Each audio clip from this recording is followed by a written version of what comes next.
Question first time पढ़ने में अलग होता है, सेकंड टाइम पढ़ने में अलग होता है। तो हमेशा कोई भी क्वेश्चन सॉल्व करने से पहले उसको मिनिमम 2 बार पढ़ लेना, नहीं तो अटक जाओगे। फिर आके पता चलता है कि अरे क्वेश्चन में ऐसा दिया हुआ था क्या, अरे क्वेश्चन में ये दिया हुआ था क्या। सर रीडिंग को कितना टाइम दें, क्वेश्चन कितना टाइम पढ़ें अपन, अब वो आपको पर क्वेश्चन टाइम डिवाइड करके लेना है पेपर में। सर कैसे डिवाइड करेंगे, आप ईच मार्क टाइम को डिवाइड कर दो। अब एक सजेशन देता हूँ, मानना है मानो, नहीं मानना है रिस्क भले मत लो। मैं लेता था, जिन लोगों ने लिया उन लोगों को भी पॉजिटिव रिजल्ट्स मिला है। क्या रिस्क है, देखो सीए फाइनल का पेपर है या इंटरमीडिएट का पेपर है, फॉर्मेट क्या है, फर्स्ट क्वेश्चन कंपलसरी, फिर पीछे 6 क्वेश्चंस होते हैं, उनमें से एनी 5 बराबर। एक क्वेश्चन इंस्टीट्यूट आपको खुद ऑप्शन में दे रहा है, एक और खुद ले लो, एक और खुद ले लो। मतलब इनडायरेक्टली क्या बोला मैंने, पेपर अटेम्प्ट ही 84-85 का टारगेट करो, सीधा बोल रहा हूं। एक्यूरेसी पर उससे कम मत करना, 85 से कम मत करना, क्योंकि क्या होता है आप जब 100 का टारगेट करते हो ना, तो आप हर क्वेश्चन का बैंड बजाते हुए चलते हो, क्योंकि आपके दिमाग में वो चल रहा है कि मेरे को पूरा पेपर कंप्लीट करना है। जबकि अगर आपने वो 15 मार्क अपने पेपर से निकाल दिए तो आपका बाकी का पेपर स्मूथली पूरा का पूरा अटेम्प्ट किया जा सकता है विथ एक्यूरेसी। और फ्रेंकली तुम लोग एक क्वेश्चन वैसा भी भगवान के नाम पे ही करके आते हो। एक टारगेट करोगे 85 to 90 के बीच में अटेम्प्ट करना है। अब अगर सपोज मैंने पकड़ लिया 90 क्यों पकड़ रहा हूँ, कैलकुलेशंस ईजी हो जाएगा मेरे लिए। आपको पेपर के लिए कितना टाइम मिल रहा है लिखने के लिए, 180 मिनट्स, 3 hours इज 180 मिनट्स बराबर। 180 मिनट्स में मुझे कितना अटेम्प्ट करना है, 90 मार्क्स का। बोला तो 1 मार्क के लिए मेरे पास 2 मिनट है, सिंपल। 4 मार्क का क्वेश्चन है, 8 मिनट में कंप्लीट होना चाहिए। 12 मार्क्स का क्वेश्चन है, 24 मिनट्स में कंप्लीट होना चाहिए। 16 मार्क्स का क्वेश्चन है, 32 मिनट्स में कंप्लीट होना चाहिए। अब ये जो टाइम है ये एवरेज है, ये एवरेज टाइम है, क्योंकि कोई कोई क्वेश्चन ऐसा होता है जो 4 मार्क का है पर टाइम 12 मार्क का ले लेगा। बहुत सारे बच्चे पेपर को उसी सीक्वेंस में लिखते हैं। इतना भी एग्जामिनर फ्रेंडली पेपर मत लिखो कि तू जैसा पेपर पलटी करे अपने पास वैसा मेरा पेपर पलटी होगा, इतना भी नहीं करो। आपको जो बेस्ट में बेस्ट आ रहा है वो पहले लिखो, वो पहले लिखो। पर अगेन रूल क्या है, एक क्वेश्चन उठाया तो पूरा का पूरा एक साथ लिखना है, मतलब सारे सब पार्ट्स। तो अभी बहुत बार ऐसा होता है 4 सब पार्ट्स हैं, 3 अच्छे आ रहे हैं, 1 नहीं आ रहा है, क्या कर सकते हैं। अब इसके लिए एक ट्रिक है, 3 कर लो, चौथे के लिए जगह छोड़ो। तो फिर चौथा कभी अटेम्प्ट करें लास्ट में। लास्ट में क्यों अटेम्प्ट करने को बोल रहा हूँ, इसलिए नहीं कि आपको वो नहीं आ रहा है, आपको वो स्टार्ट में नहीं आ रहा था, हो सकता है लास्ट में आ जाए। लास्ट में कैसा आएगा, जादू आएगा क्या, होएगा। क्योंकि जब आप दूसरे क्वेश्चन अटेम्प्ट करोगे हो सकता है उसमें वो पॉइंट क्लिक हो जाए जो उधर लगने वाली थी। ये सेम चीज़ आपके लॉ में होती है, ऑडिट में होती है। किधर किधर इनिशियल क्वेश्चंस का आंसर पीछे के क्वेश्चन में दिया हुआ रहता है, समझा। फिर अपने को उधर रियलाइज होता है, पर दिल नहीं करता है कि अभी उधर कटाकुटी करेंगे यार, खराब हो जाएगा, चल छोड़, ध्यान नहीं जाएगा, छोटा पॉइंट है। मत करो गलती, पहले जितना आ रहा है ना करो, जितना नहीं आ रहा उसके लिए जगह छोड़ो, आगे का पेपर अटेम्प्ट करो। हो सकता है उस चीज़ में आपको कोई पॉइंट क्लिक हो जाए जो पहले लगने वाली थी। Same thing goes with your MCQs. आपके एमसीक्यू का भी कोई पॉइंट डिस्क्रिप्टिव में कनेक्ट हो सकता है।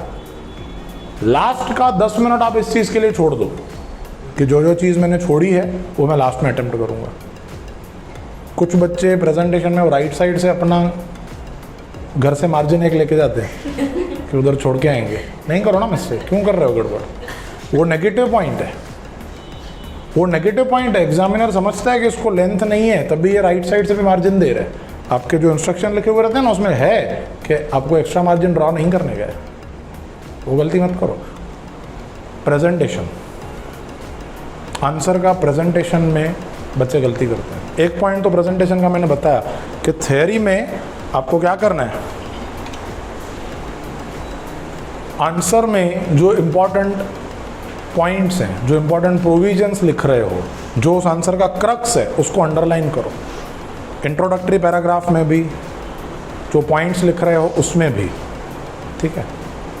अगर कोई सेक्शन कोट कर रहे हो, कोई एएस कोट कर रहे हो, ऑडिट में कोई एसए कोट कर रहे हो, इंड एएस कोट कर रहे हो, उसका आपको कोटेशन हाईलाइट करना है।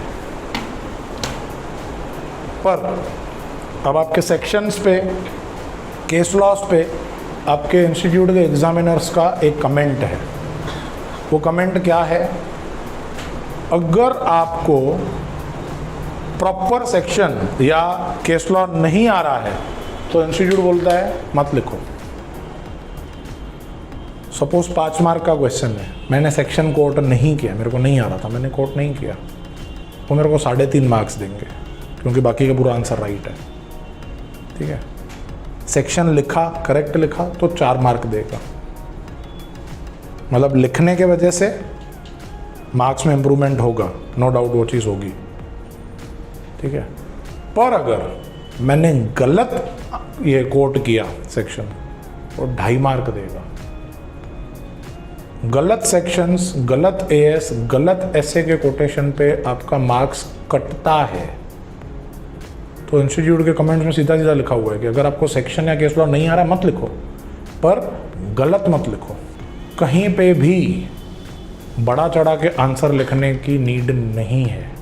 आपका हमारा इंस्टीट्यूट लेंथ नहीं देखता है, उसको रीजनेबल लेंथ चाहिए रहता है, हद से ज़्यादा उसको लेंथ नहीं चाहिए। अपन थोड़ी बीकॉम का पेपर लिख रहे हैं कि जितना हेडिंग्स लिखेंगे उतना मार्क्स आएगा, वो नहीं है सब, टू द पॉइंट लिखने का है।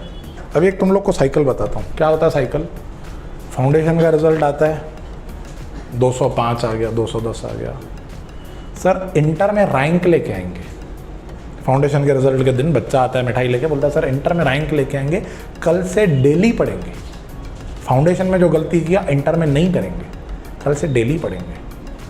फिर कल आया बच्चा, क्लास चालू हुआ, क्या भाई बोला था डेली पढ़ेंगे, सर कल अभी ना तो रिजल्ट आया है, 1 हफ्ते के बाद चालू हुआ, 1 हफ्ता हो गया, बेटा क्या हुआ, सर आप थोड़ा पोर्शन कराओ तो सही, पढ़ें क्या, आपका 1 हफ्ते का तो हमारा 2 दिन में हो जाएगा।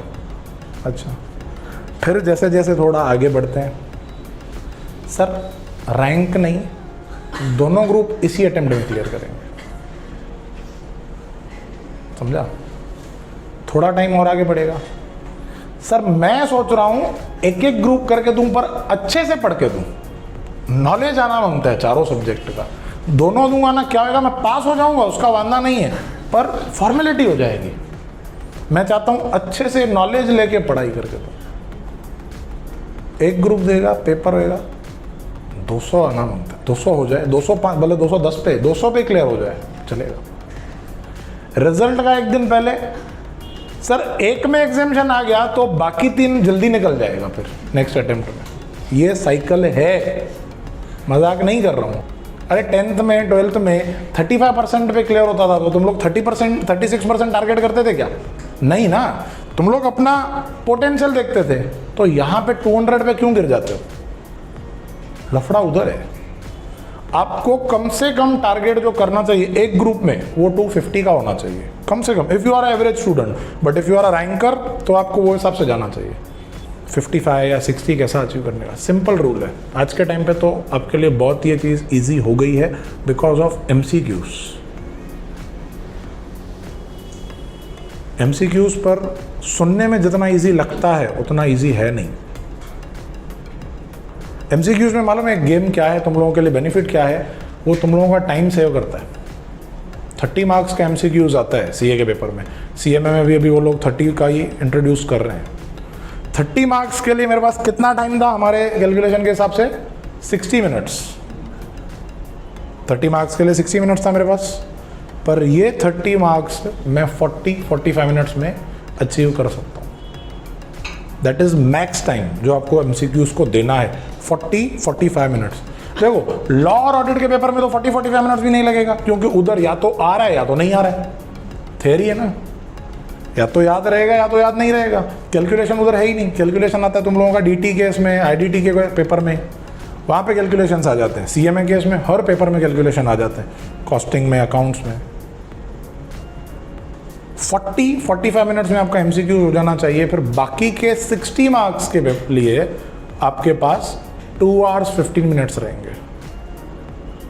अब इसमें आपको गेम ये खेलना है कि आपको हमेशा हर पेपर में एमसीक्यूज में 80% एक्यूरेसी टारगेट करनी है।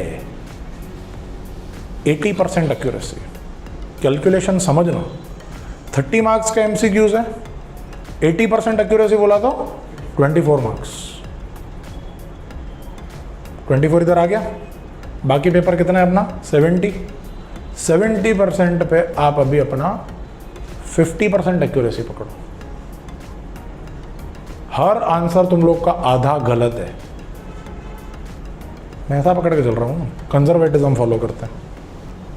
70 मार्क्स पे 50% एक्यूरेसी, 35 मार्क्स। तो उधर 35, एमसीक्यूज में 24, 59 मार्क्स आ गया।